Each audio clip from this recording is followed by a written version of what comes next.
Okay, good evening. I've just confirmed that the audio and live streaming system is active and recording. Welcome elected members, officers and members of the public. I declare this ordinary council meeting of the Shire of Broome open at 5 o'clock. Could I ask those in the public gallery to now switch off their mobile telephones and electronic devices in accordance with the conditions of entry to the council chambers public gallery. In accordance with Regulation 14I of the Local Government Administration Regulations 1996, this meeting is being audio and video recorded and live streamed on the Shire's website. Under Clause 6.16 of the Shire's Meeting Procedures, Local Law 2020, I do not give permission for any other person to record the proceedings of this meeting. By being present at this meeting, members of the public consent to the possibility that their image and voice may be live streamed to the public. Recordings are also made available on the Shire's website following the meeting. Please note that any items discussed behind closed doors will not be live streamed. However, once the meeting is open again to the public, live streaming will recommence. Councillors, for the purposes of live streaming, can I ask that you please turn your microphone on prior to speaking and speak clearly and directly into the microphone. Once you've finished speaking, please turn your microphone off. Attendance and apologies. We have a full council meeting tonight, which is good.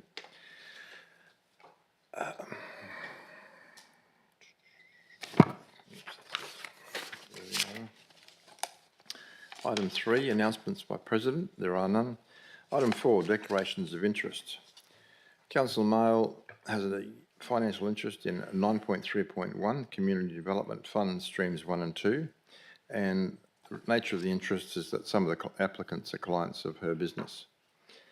Councillor Mahmood has a financial interest in 9.3.1 Community Development Fund Streams 1 and 2. Boab Health Services is a client of his tour business. Councillor Burgo, 9.3.1 Community Development Fund Streams 1 and 2. Broome Museum have an application and are paid members of the Broome Visitor Centre. These are all. Oh, yes, that's right. Yeah, that's fine. Done his. Impartial. That's it. There's no indirect financial interest declarations and there's no proximity interests. Councillor Cooper has an impartiality interest in item 9.3.1 Community Development Fund Streams 1 and 2. And the nature of the interest is he is a member of the Broome Bowling Club. I have a declaration of impartiality in 9.3.2, renewal of trading in public places, licence and application to trade in alternative locations, and that's the Pilbara Fish Truck. And the reason being is the applicant is a distant relative of mine. Councillor Virgo has a impartiality interest in the same item, 9.3.2, the Pilbara Fish Truck, and the application is for use of the Broome Visitor Centre car park, of which Councillor Virgo is the General Manager. I think that's it. Any other declarations, councillors? Mr. President, I might have missed one part of my declaration. Your question is, your statement is that I've missed one. So, the second one is you're the president of the Broome Sports Association on a volunteer basis. So, it's, yeah, two impartialities. Yep, thank you. It's working now. Mine's working. Mm-hmm. I'm special now. Thank you.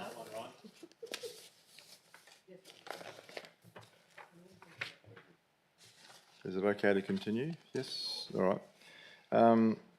Public question time, item 5. There are guidelines that need to be adhered to in our council meetings. During public question time, people speaking are not to personalise any questions about elected members or staff or use any defamatory remarks in accordance with clause 6.17 of our meeting procedures local law 2020. A person addressing the council shall extend due courtesy and respect to the council and the processes under which it operates, and shall comply with any direction by myself as the presiding member. A person present at or observing a meeting shall not create a disturbance at the meeting by interrupting or interfering with the proceedings, whether by expressing approval or dissent, by conversing or by any other means. A minimum of 15 minutes will be allocated for public question time. Each member of the public is entitled to ask up to 2 questions before other members of the public will be invited to ask their questions. A reminder that public question time is an opportunity to ask questions, not to make statements. Can I remind the public that public questions are to be submitted no later than 12 noon on the day of the council meeting. If you have several questions you wish to submit, please provide these in advance of the deadline to give officers sufficient time to respond. A public question was received from Mr. John Giappin. Mr. Giappin, would you kindly come forward to the microphone and ask your question?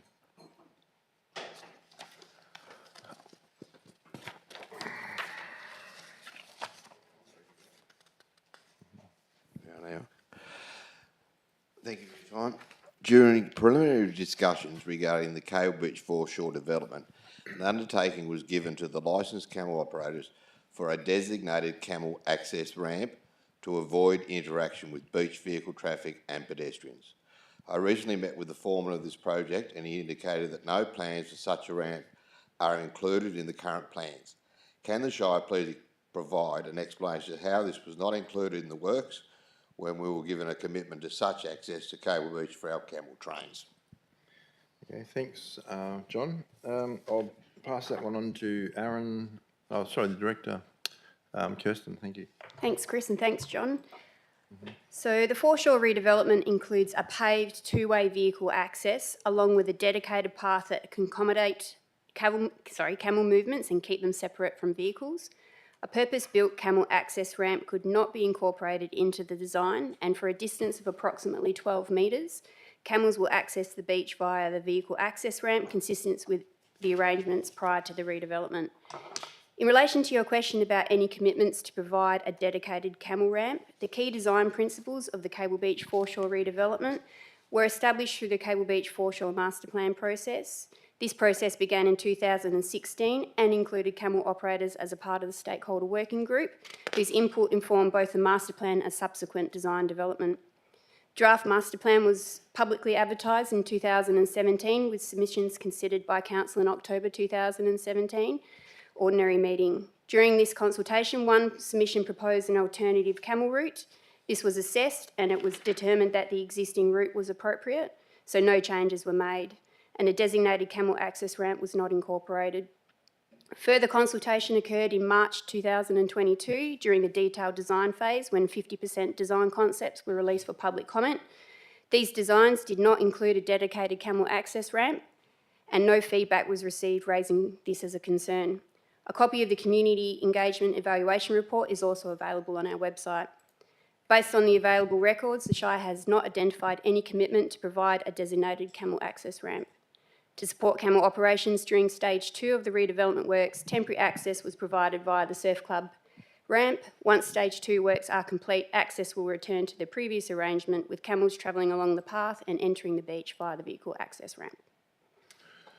Thank you. Supplementary question. I was at the meeting where the undertaking was given by the architect and the Shire supported that undertaking. So where was there no correspondence to show saying it was just a change? Thanks, John. I think the Director's given an appropriate response. That's appropriate. Okay, thank you. All right, question 2. The meeting between the current camel licence holders and the then Director, Community Services, Ms Susan Becker, in April 2025, the Shire were for the first time made aware that the third licence holder had left Broome with her camel and was not intending to operate in Broome in the future. An undertaking was given that the Shire would seek expression of interest for this third licence, and in the event no such interest was forthcoming, the Shire would recognise the need to change the current policy from 3 licences to 2 only. Can the Shire indicate that such a change in policy will be implemented? I am not aware of that. Through the Chair, the question wasn't received prior to the meeting, so I'll take it on notice. Okay, thank you. Yeah, we'll get back to you on that one. Sorry, I submitted these questions earlier in the week. Well, I've only got one, John, sorry, and so it'll be taken on notice and the response will be given back to you, okay? Any other questions from the members of the public? If not, I declare public question time closed.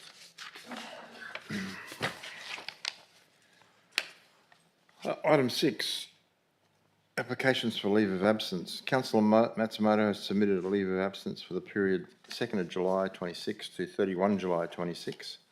There's a recommendation there that Council grant Councillor Matsumoto leave of absence from councillor duties inclusive of 2nd of July 26 through to July 31st. Do I have a move? Councillor Mahmood and seconded Councillor Virgo. Any dissent? If not, that's carried unanimously. Thank you. Item 7, confirmation of minutes. There's a recommendation that the minutes of the ordinary meeting of council held 21 May 26, as published and circulated, be confirmed as a true and accurate record of that meeting. Do I have a mover? Councillor Virgo, seconded. Councillor Mahmood, thank you. Any dissent on that? No? Okay, thank you. Further recommendation, the minutes of the special meeting of council held 26th of May 2026, as published and circulated, be confirmed as a true and accurate record of that meeting. Do I have a mover? Councillor Smith, Councillor Matsumoto, thank you. Any dissent on that one? That's carried unanimously, thank you. Moving on to item 9, 9.1.1, Shire of Broome Bushfire Risk Management Plan. And the voting on this one is a simple majority. So there's a report recommendation. Do I have any direction from council? Moving it, Councillor Virgo, seconding Councillor Smith. Okay. Any questions, clarification? Yes, Mr. President. Councillor Cooper. Page 55, if I'm on the right item. Am I? I'm not sure. No, I'm not. Sorry, I've been very busy. Are we at 9.2.1? Yes. No, we're at the 9.1. It's I'll be premature. Bushfire risk I'll management. wait. Thank you. Okay. So there's no clarification or questions. Any dissent? If not, declare that carried. Thank you. 9.2.1, adoption of draft Broome Town Site Coastal Hazard Risk Management Adaptation Plan. Again, voting is simple majority. There is a report recommendation there. Any direction from council? Councillor Lewis, you moving it? Seconded. Councillor Virgo. Any clarification or questions? Councillor Cooper. Yeah, just one. On page 55, last paragraph, there's a recommendation that the occupants at 281 Kibite Road evacuate in an extreme cyclone. Have they been consulted about that? I'll direct that to Director. Through the chair, so if council adopts the draft char map for public comment tonight, we're set to go with the engagement framework, and one of we'll have in-person engagement, one-on-one, and one of those sessions is set aside specifically for this landowner. Thank you. Any further questions? If not, no dissent. I declare that one carried unanimously. Thank you. Item 9.2.2, landfill closure management plan. Again, simple majority voting. There's a report recommendation there. Do I have any direction from council? I've got some questions. Okay. Councillor Lewis. Firstly, if the proposed biofuel cap is not installed to best practice standards, which I'm not suggesting is going to happen, but if, or it's not monitored or maintained adequately over the 30 years required period, what are the landfill gases that might escape? Director, Jeremy, thanks. Yeah, thanks through the chair. So the landfill will generate methane and carbon dioxide and some other gases, which essentially are odours. So they'll be the gases that will escape. If we don't install the biofilter properly, they'll escape and disperse into the environment. Methane is the one that is harmful to the greenhouse. So yeah, that's what we want to oxidise basically with the biofilter. The next question is, as the facility is only 2 kilometres from the northern edge of Broome North, and even closer to Lolfitts and Sands Drive.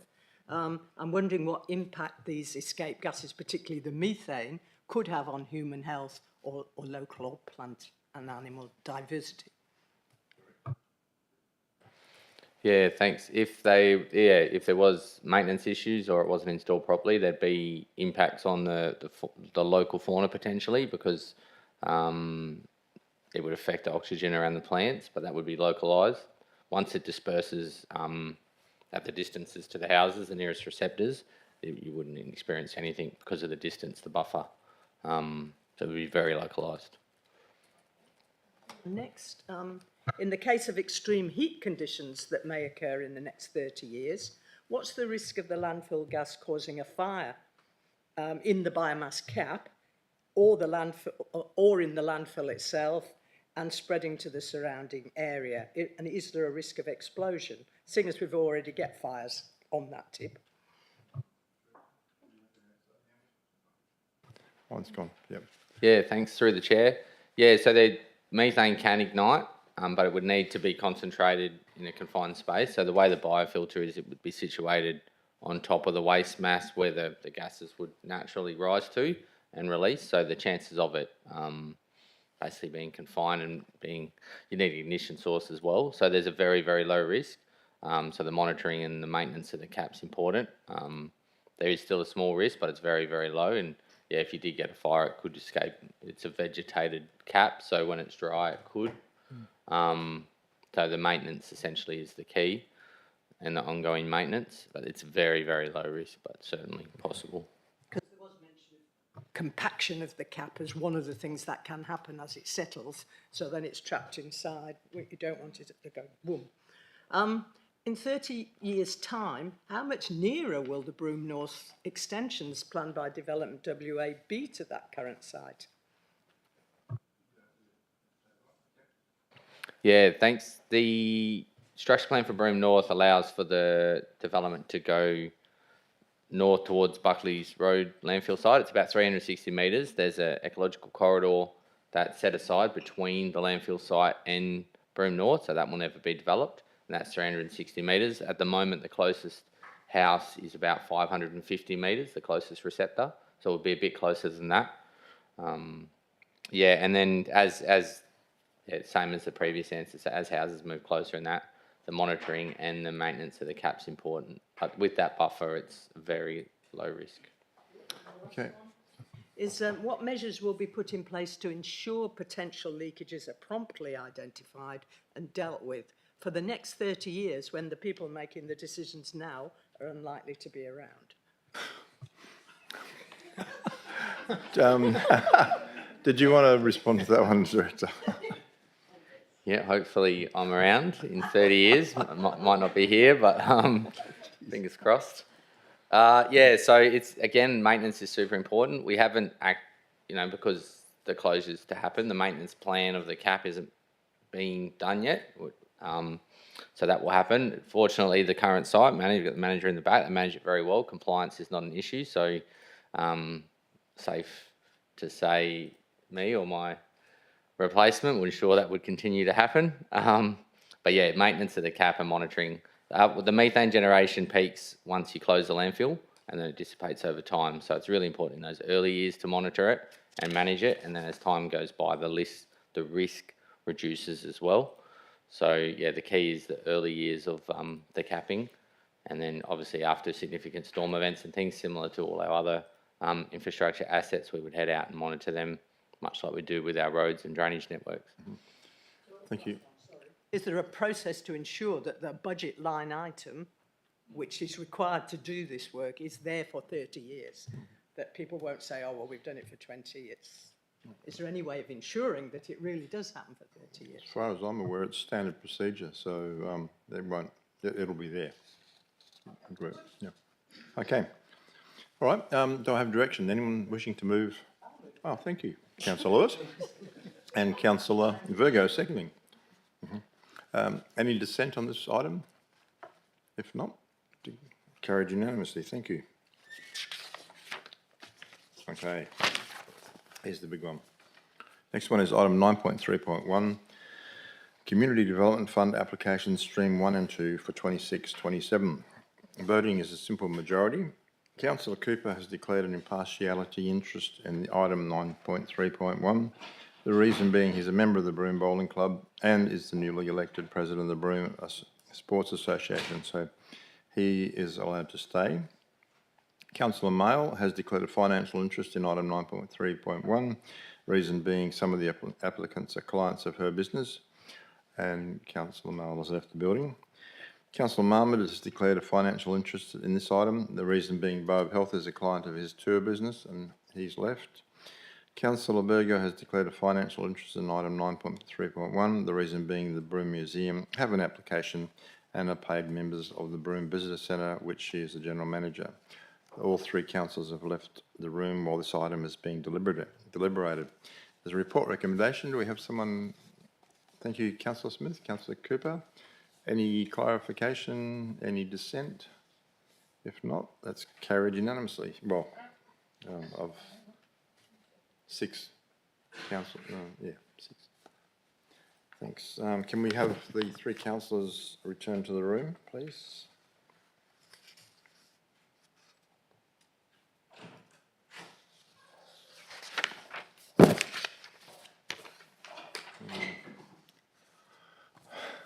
Thank you, councillors. That item was carried as per the officer recommendation. All right, item 9.3.2, the renewal of trading in public places licence and application to trade in alternative locations. This is the Pilbara Fish Truck. Voting is a simple majority. And note there's 2 recommendations, one relating to the renewal of the trading licence and the second is relating to the request for an interim trading location. I have declared an impartiality in this item and the reason being the applicant is a relative of mine. Councillor Virgo has also declared an impartiality interest in this item, reason being the application is for the use of the Broome Visitor Centre car park, of which she is the General Manager. Okay, there's a recommendation there. Do I have direction from Council? Can I just have a clarification? There are actually 2 items. 2 there, items, yes. So The we're first, voting on them separately. yes, yeah. Thank you. So the first item is approving the renewal of the licence. So happy to move first and Councillor Smith second. Any dissent on that item? Okay, I declare that carried unanimously. And the second one is in relation to the request for an interim trading location. Do I have direction from Council on this one? You're wishing to move? Councillor Vigo, thank you. Councillor Cooper seconding. Any clarification on this one? Any dissent? That's carried unanimously. Thank you. Okay, item 9.4.1 under performance, adoption of the 2026-2027 annual budget. There are 5 recommendations in this item and it's an absolute majority on each item. So it'll be done in 5 sections. So the first recommendation, do I have direction from Council? Councillor Vigo, thank you. Councillor Cooper seconding. Is there any clarification on this first recommendation? If not, any dissent? That's carried unanimously. Thank you. Recommendation number 2. Do I have any direction from Council on this one? Council. It's the second item, yeah. Can I just seek some clarification in relation to this item? Yes, Councillor Cooper. In regards to rates and GRV, it was good to read the officer's recommendation in relation to the exemption under 6.262G of the Local Government Act. In the March 26 ordinary meeting of council, the resolution was that the Shire would lobby government and also lobby with the Kimberley Regional Group for changes to the legislation and also lobby for some type of compensation for the loss of rateable income. Has that occurred and has there been any response yet? Thanks, Councillor Cooper. Yep. Yeah, through the chair, yes, there was a council resolution back in March, and from that we have, under the Shire President's cover, forwarded a letter to the Minister for Local Government requesting a meeting, and we haven't had a written response to that letter, but I do actually understand that today we've had advice that a meeting will be scheduled in the next few weeks, I understand, but that's hot off the press. Further to that, the Shire President and I attended a Kimberley Regional Group meeting up in Derby recently, where we tabled the full council resolution that was applicable to the Kimberley Regional Groups. That was tabled at that meeting. And there was another part of the resolution which was in regards to a communications plan on the particular matter, which I'm sure elected members may have seen a media release out on this particular issue. The President may elaborate, but we have had a few meetings in Perth where I think we have raised it, actually with the Premier's office recently. We met with the Chief of Staff of the Premier and raised that matter, and we forwarded through further information on the issue and the risk that that's putting the Shire of Broome at financially. And I've got a state council meeting next week, and I'll be raising it again with Welga. Welga does have a position on this item, and I think we just have to reiterate and advocate for that. The zone has the same position as ours, and it's affecting regional councils more so than metro councils. But yeah. And sorry, through the chair, just to add to that, last week I had a Kimberley Development Commission meeting on behalf of, as a member of the Shire, and I pushed that point home there too. So the Kimberley Development Commission is also working on now lobbying our Minister Dawson on the exact issue. Thanks, Councillor Mail. Okay, do I have a mover and a seconder? I think what happened? No, I've got Councillor Cooper moving, Councillor Smith seconding. Thank you. Any further questions? Any dissent? If not, I'll declare that one carried unanimously. Thank you. Recommendation 3. Do I have direction from Council on this one? Councillor Virgo moving, Councillor Taylor seconding. Any dissent on this item?